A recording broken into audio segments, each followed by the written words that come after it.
Welcome back, everyone, to the Treehouse of Science video series. We appreciate you guys coming back.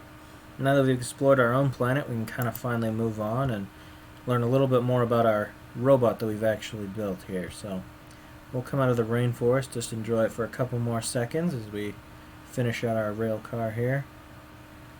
But as we come out, we'll come up to a new environment. And on our right over here, we've got Mars with our robot off in the distance, which we're pretty excited about.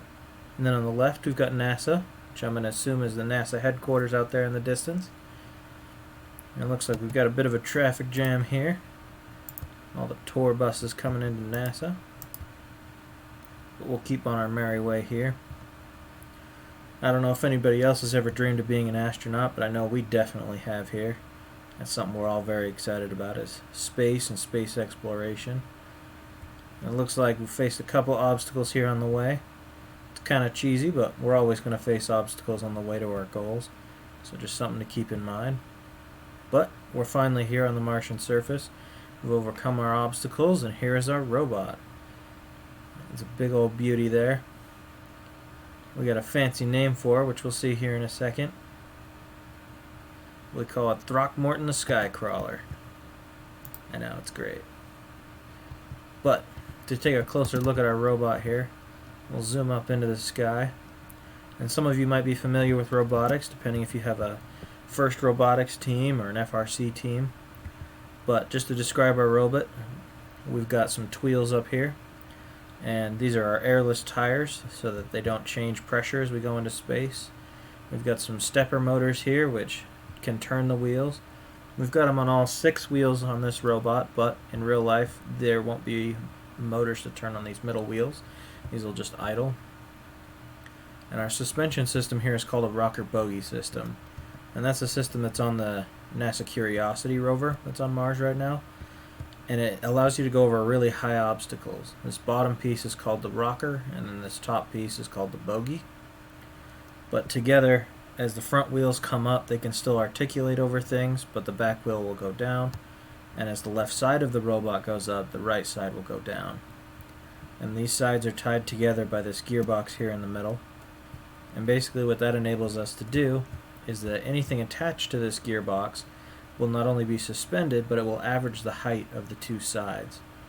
So that gives this electrical box and our control unit a lot more stability than if we were to just tie it with a normal suspension system. But as we come into our electrical box, we've got this green carpet, which is our main circuit board that controls our robot. And back here we've got some resistors, just to kind of give you guys an idea that we can customize a lot of our circuit boards, and that's something that's fun to do. Our electrical engineers use programs like Eagle in order to make their own circuit boards. So they do a lot of creative work here. And then we've got our CPU right here, and then our fan. In our robot we use a big old USB distribution board in order to get some data and some power to different things. Helps things communicate. But we've also got these 4 motor drivers here. And these are some of the most important components in the electrical box in my opinion, just because these take the power from the batteries and the inputs from the motherboard, and it tells the motors when to spin, how hard to spin, and can take data back and stuff like that. So those are very important for our drive motors. This is another driver right here, motor driver, and this one controls our drum, so it controls how fast the drum spins. And then this one back here I think is for articulating, it's another motor driver, but this motor is for articulating the arms of the drum up and down, which we'll look at in a second. But this back here is the most important part of the robot, and something that NASA finds very important for us is to remember safety. So this is our emergency stop button.